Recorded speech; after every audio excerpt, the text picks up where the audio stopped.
Hello po mga kabayan, mga kalingap, mga kabisnes kapapi. Once again, muling nagbabalik ng Lisa Reality Vlog. Itutuloy ko pong mag-recording ngayon. Nakasalang na po yung aking reaksyon patungkol doon sa pagpaproseso po sa libing ng nanay ni Jonathan. Yan, nawala akong papeles, walang dokumento si Nanay Marita. So, uploading na po ito ngayon.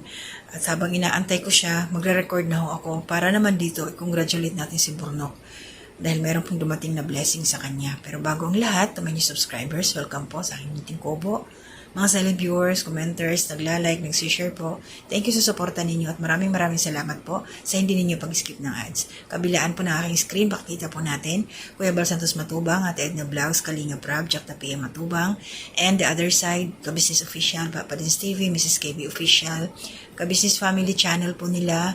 And then, syempre, support po natin ang aking mga reactors sa Karepa, mga Kalinga Reactors, Kalinga Partners, Kabisnes Official, nakasamahan ko ng mga reactors, support din ho.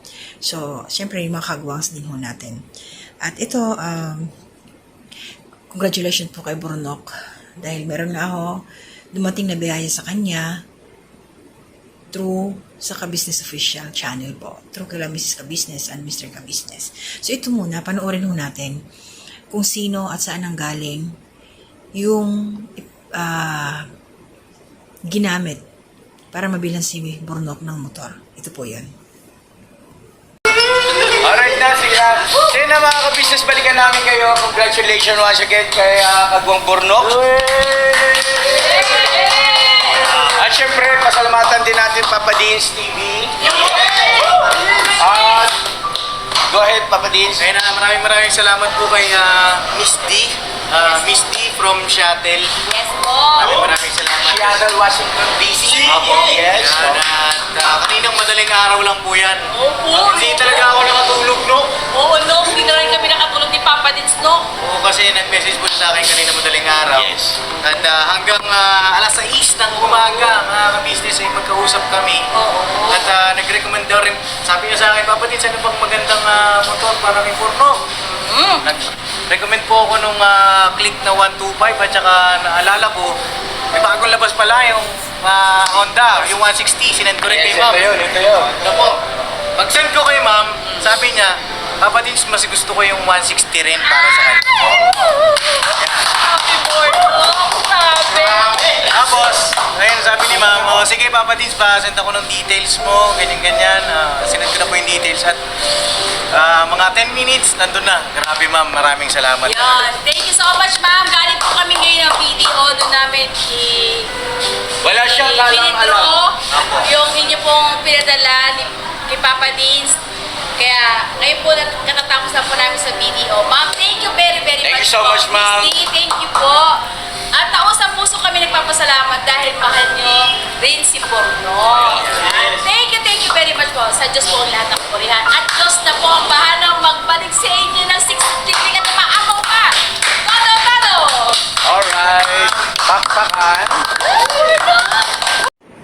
Okay mga kabisnes, ayun, may sponsor sa motor ni Burnok from Miss D. Pinangalanan po nila na Miss D at pasalamat po sila Papa Dins. Ayan, napuyat nga daw sila inumaga dahil sa pag-money transfer at hindi inaasahan ni Burnok na isa siya sa mapalad na binigyan ng blessing ni Miss D. Salamat sa iyo ma'am, Miss D. More blessings pa sa iyo. Siguro talagang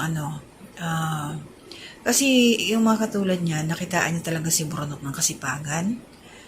At syempre yung tiwala sa Kabisnes Official, kila Mrs. Kabisnes. Dahil kung hindi rin sa kanila, wala rin ganung motor si Burnok. Hindi siya makikilala. Biruin nyo, siguro magto 2 years na ito si Burnok sa Kabisnes Official. Ang daming nangyari, second life na niya. At sinong mag-akala na ang katulad niya ay makakatanggap ng ganyang sasakyan? Pagmamahal ng isang tao na nakakapanood lang sa kanila. Napaka-blessed ni Miss D na ayan, tinulungan niya si Burnok. Siguro nakikita kasi natin kahit yung ugali ni Burnok na tahimik kasi seryoso sa buhay pero makulit. nakakapagpasaya ng mga viewers. Maraming pinagdadaanan sa buhay, ups and downs sa kanila ni Mercedes, kanilang pamilya. Sa kabila nun, talagang may reward ang ating Panginoon. May ginamit si Lord para makuha ni Bruno kung ano ang meron siya ngayon. True. Ayan nga, nabanggit ko kanina, and also si Papa Dins. So, saan ka pa, Bruno? Ano sabi ni Pinuno Ka-Business? Walang kwenta daw ang business official dyan sa Ka-Business family. So, ano na ngayon, yung mga nagkokomento na hindi makontento sa mga ginagawa nila ka-business, yung parang pinangungunahan sila. Hold on lang ho kayo. Ay, support lang ho natin ang kanilang mga video. Wag ho natin silang pangungunahan. Okay lang yung magkomento ka, magbigay ka ng constructive criticism sa kanila. Kasi yung mga plano ng ka-business, hindi ho natin alam yan. So, katulad niyan, meron malaking tao na nagtiwala sa kanila. Naalala ko dati, tinitingnan ko lang si Bornok. Rewind tayo, Siyempre, si Intoy kumuha ng motor, si Bay Papaya kumuha ng motor. Ito si Bornok, ano lang siya? Observe, tingin-tingin lang. Although, siguro sa isip-isip niya, pag-iipunan ko rin to, magkakaroon din ako ng ganito. Siguro yung prayer, sobrang dininig ng Panginoon na hindi na niya kailangan mag-ipon dahil meron siyang gagamitin na ibang tao para ma-provide yung katulad yan, may sasakyan na siya. So, ang masasabi ko lang sa iyo, Bornok, huwag ka sana magbago. Tuloy-tuloy, sipagan mo din ang pag-upload mo, pagbablog mo. Ngayon, ayan, meron ka ng sasakyan, tapos nakalipat na uli kayo, balik kayo sa Falcon. May time ka na makapag-ipon para iba rin kasi yung pride natin yun na makakabili tayo ng sarili nating halimbawa, bahay, lupa, makakapagpundar sa sariling pagsisikap, hindi yung puro bigay na lang, di ba? Siyempre, of course, andun tayo, pasalamat sa mga nagsishare ng blessing. Pero ngayon, Bornok, dahil ayan, may magagamit ka na sa pamilya mo, hatid sundo sa mga anak mo, pagpapasok sa school, ingat lang, sana makabili kayo ng helmet, kasi importante yun. Basta nag-ride sa motor, helmet talaga. Kahit defensive driver ka, kahit magaling kang driver, yung iba, pag nasa kalsada na walang mga pakialam, so syempre yung mga damay-damay, ganun ba? Mas mabuti na rin yung nag-iingat. Sana nga magkaroon kayo ng helmet. So salamat sa Family Ka-Business dahil isa kayong instrumento para, ayan, makilala si Bornok, makita ang kanyang abilidad, paano siya magpasaya, ang kanyang ugali, the way na napakasipag niya, sama-sama kay Papa Dins mag-drive sa ka-business, kumbaga matyaga, masipag. Mas lalo mo pang mahalin ang ka-business family kasi hindi ka makakakita ng katulad nila. Makakapasok ka sa iba pero yung mga ugali nila na hindi lang sarili ang kanilang iniisip. Kasi kung tutuusin, pwede nilang hindi tanggapin yon, yung offer na yun, laking pera nun. Diba? Pwede nilang, wag na kasi syempre nakakahiya, diba? Pwede nilang gawin yon. Nila Mrs. Ka-Business, Mr. Ka-Business. Pero syempre, dahil nga andyan yung pamilya tapos yung tiwala sa isa't isa, at saka talaga nakita ang kanila ng kakaibang ugali kaya natanggap mo yan. So sana huwag kang magbago, huwag lalaki ang alimpatakan. Alimpatakan yung utak, huwag magiging mayabang, stay ka lang dyan sa kung ano ka namin nakilala. So maraming salamat po at shout out.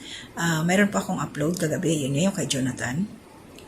Good morning po at maraming salamat kay Nanay Soledad Belmonte sa Cebu. Salamat na sa suporta ninyo. And also, si Ate M. Scores ng Calamba City, salamat po. Nananahi pala ito si Nanay. Nasa Calamba siya. Bihira na lang ngayon yung nagtatahi ng mga damit kasi uso na yung mga bibili ka na lang ready-made. Pero para sa akin, maganda pa rin talaga yung nananahi. And also, shout out po kay Ma'am Philcan Family Vlog. Parang to siya, Filipino-Canadian, tama ba? Ma'am Philcan Family Vlog. Meron po siyang YouTube channel. Support po natin, pakibisita ho yung kanyang YouTube channel pag nakita niyo siya. Nasa comment section po siya ng aking last upload. So, ingat po tayo. Hindi na muna ako mag-shoutout sa pangkalahatan. Dito sa 270 labat ng viewers. 291 views po dito sa aking upload patungkol kay Nanay Marita. So, maraming salamat po sa suporta ninyo. Love lang po tayo. Shoutout sa inyo lahat, mga kamag-anakan ko, mga pinsan. Shoutout po. To God be the glory.